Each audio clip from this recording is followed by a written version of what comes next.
Hello, welcome to our presentation about Nike's marketing. The group members for this project were me, Rachel Bloodworth, Mercedes Weeks, Abby Shumway, and Nika Lee. In this presentation, we will be going over an analysis of Nike's current marketing strategies by expanding on their 4 Ps, their product, price, place, and promotion, which I will be explaining. And then Abby will go through a SWOT analysis of Nike, after which Mercedes will explain a short-term marketing plan for Nike, and then Nika will do a long-term marketing plan recommendation. I will now be going over Nike's 4 Ps, their product, price, place, and promotion. In terms of products, Nike started out as an athletic shoe company. However, they've since expanded and they now make a very wide variety of athletic shoes, selling everything from tennis shoes to cricket shoes. They also sell sports apparel, including t-shirts, pants, jackets, whatever you can imagine, and equipment for different sports. Our recommendation for Nike in terms of products, however, would be that they expand more into the equipment side of things, because there are a lot of things that Nike doesn't sell, such as tennis rackets and golf clubs and things like that, that we think that because they're so established as a brand already, they could make a lot of money by expanding into those areas of the sporting equipment industry. In terms of price, because Nike is such an established and popular brand, they're able to effectively implement value-based pricing and premium pricing. This means that because people have such a good image of Nike already, they're willing to spend more money for Nike shoes or Nike products. So Nike is able to bump up their prices because people are willing to pay for it. Our recommendation for Nike in terms of pricing, however, would be to offer a few cheaper options that aren't focused on value-based pricing or premium pricing, especially because a lot of cheaper brands such as Walmart and Target are creating very similar looking off-brand versions of Nike shoes that are becoming more popular because they're much cheaper. So our recommendation for Nike would be to create their own products that are similar but also a little bit cheaper, which also helps them to expand their customer base as well.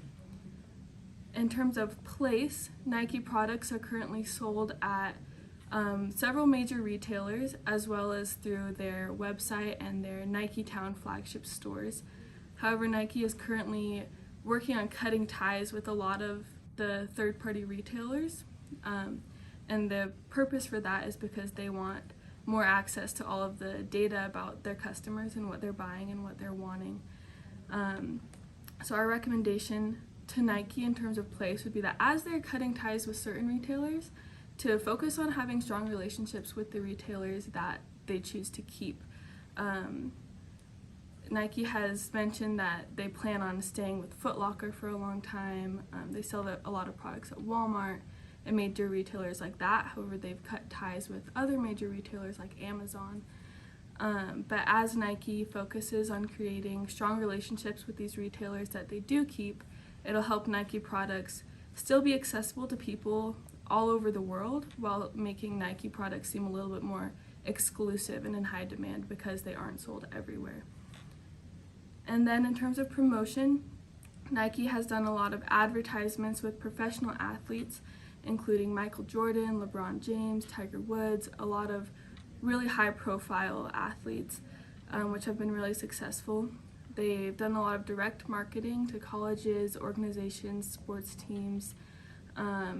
In their Nike Town stores, they implement a lot of personal selling with their staff very highly trained on how to sell these products to the people that come into the stores. And they also do a lot of sales promotions and deals that help people to buy more of their products. However, our recommendation for Nike would be to focus more on the social media aspect of things. Nike is on social media, and if you go and look up their accounts, they have a lot of great stuff. They have really high quality photos and images. However, at least when I was trying to look at their promotions, I could only really find them when I went searching for them. So we believe that if Nike put a lot more energy and money into social media marketing, that they would be much more successful with that. Our positioning statement for Nike is, for all athletes and aspiring athletes, Nike provides not just the apparel and equipment that they need, but what they deserve for any sporting occasion. Unlike other sportswear companies, Nike provides the highest quality products because of their unique and unwavering commitment to continually achieving the seemingly impossible in innovation and technology.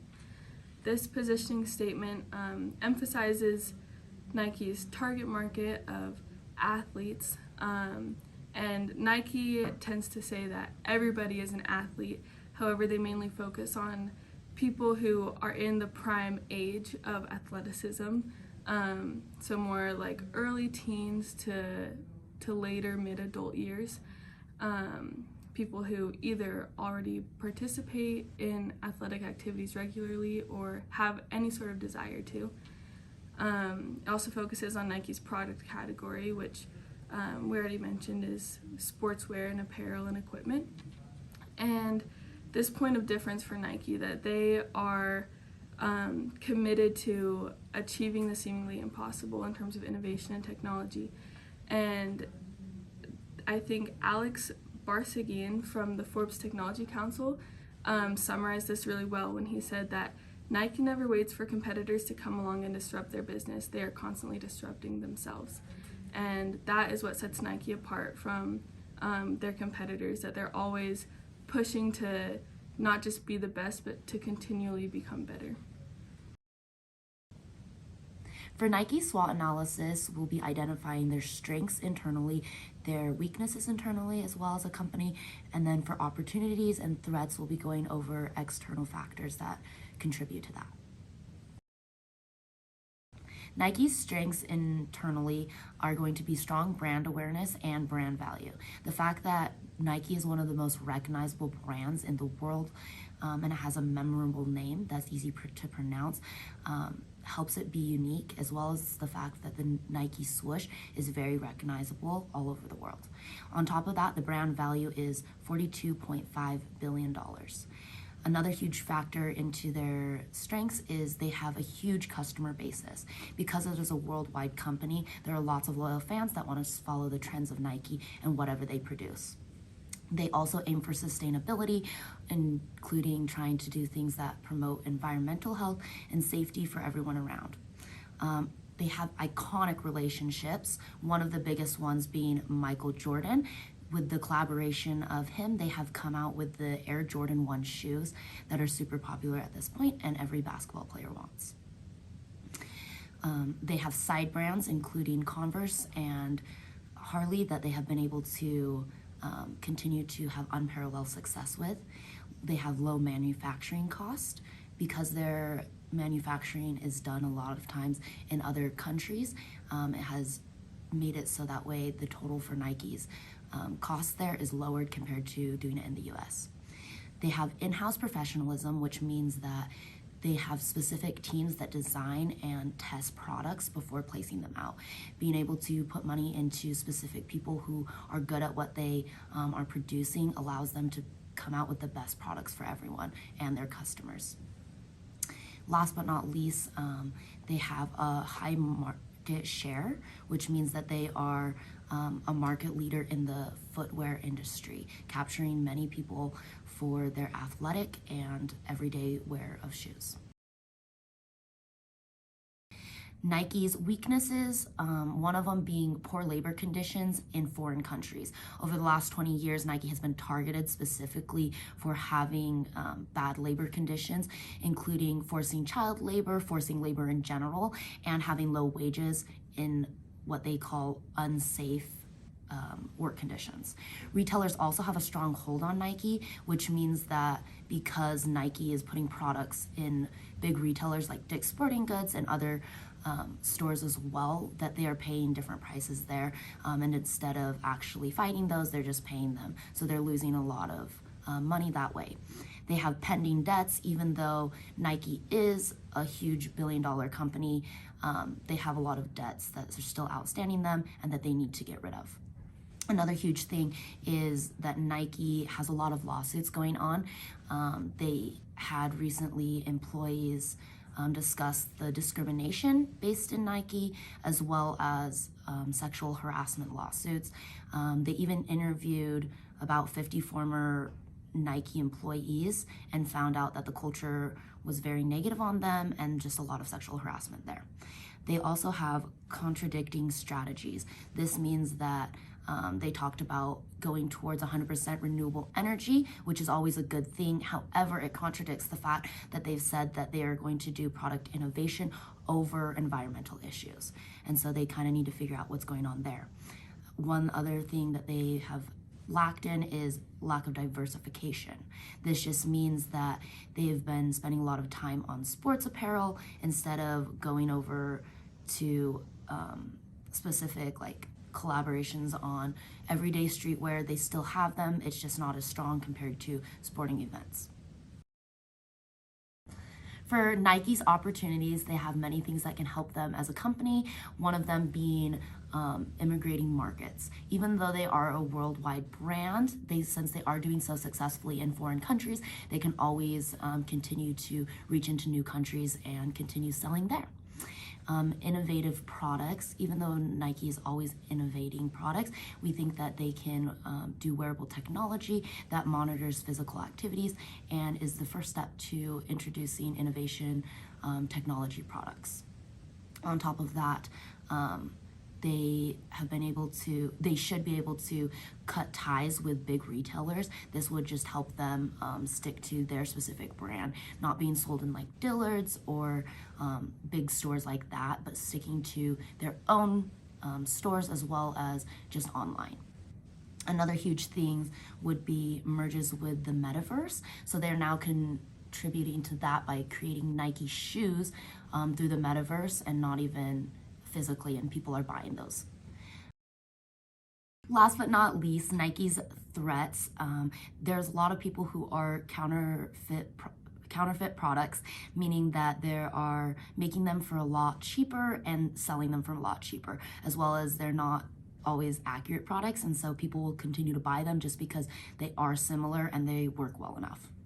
And so that's just really hurting the brand. They have increased competitive pressure. Even though Nike has dominated the industry, there are a lot of companies that are moving in, like Adidas, Lululemon, and others that have come to upsell them, as well as their marketing budget pressure has been pushed, considering these companies that are their rivals and competitors are upping their prices and going out and advertising more, causes Nike to need to do that as well. Another threat to them at the moment is patent disputes. They've had multiple patent disputes with companies that are doing footwear like Adidas, as well as through other things with their technology. They went after Lululemon a little bit ago, as well as a couple other companies. And since they are in the public eye, it is very controversial for them that everyone is watching, and it can really hurt their brand and be a threat. Last but not least, they are risking the kangaroo population. Nike has been accused of putting the Australian kangaroo population at risk of extinction. They use the kangaroo skin to manufacture their leather football shoe, and animal activists are not for it. So though they have been pressured about it, Nike has not put out any responses to these allegations. Okay. As previously mentioned, Nike is currently working to cut a lot of ties with their third-party retailers and keeping a very select group for that, as that will promote profitability for them directly and keep a cleaner name brand for themselves and make them a little bit more exclusive and more desirable, rather than having them be available everywhere and be a little bit too accessible. For their short-term plan, while cutting ties does have a lot of opportunity for profitability, it can also discourage some consumers who like the easy access to Nike at whatever retailers they're currently at. So as Nike is making this shift and moving towards a more select group, we would recommend that they focus a lot on temporary price shifts, and I'll explain a little bit more about that. But as they're making these price shifts, they could offer different discounts as well as different loyalty rewards programs that would last for the next 6 to 12 months for consumers to encourage more of their consumers to move online as well as to their select stores, as that is the only place where these discounts and special offers will be located. To create the incentive for customers to buy more directly through them, the discounts that Nike can offer can range anywhere from a coupon code to receiving more loyalty rewards points for their purchases placed. The rewards should have an availability period throughout the next 6 to 12 months, so they're not running continually, but shorter term ones to get people to act on them, especially if they're a high percentage discount. Customers should be notified of these discounts either through their email, through social media advertising, or through an app. And there should be loyalty deals for members to encourage these sales. And overall, this can increase consumers' satisfaction with Nike as they were receiving good opportunities to purchase products at a lower price, and overall will help establish buying patterns for these consumers. If they are building the pattern where they're consistently going to their website or directly to Nike stores to get these deals, then those habits will begin to form more permanently, and that is what consumers will go to in the future, even without those deals, because that is what habit they will be in.